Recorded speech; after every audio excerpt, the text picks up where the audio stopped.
Қайырлы күн, құрметті оқырмандар. Бүгін сіздермен оңай әрі жеңіл, тез дайын болатын глютенсіз пирогтың рецептісімен бөлісетін боламын. Ең алдымен каналыма тіркеліп, лайк басуды ұмытпаңыздар. Ыдысымызға 3 жұмыртқаны саламыз, үстінен 5 грамм сахар заменителді қосамыз және аппақ болып көпіргенше жақсылап миксерлеп алатын боламыз.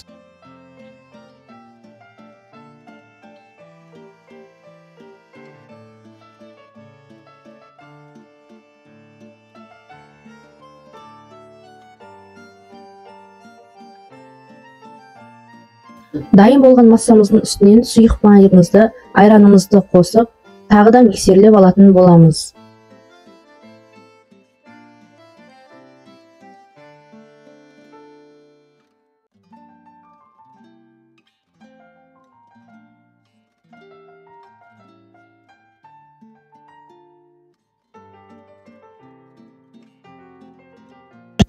Күріш ұны, жүгері ұны, 1 шай қасық қопсытқышты араластырып аламыз.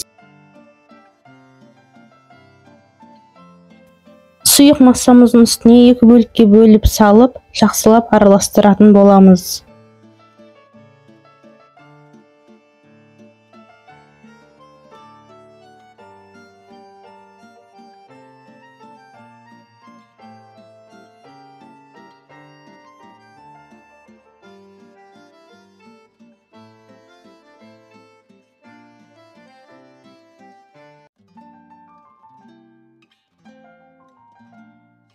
Ыдысымызды майлап аламыз, дайын болған массамызды құйып, қызып тұрған пеште 180 градуста пісіріп алатын боламыз.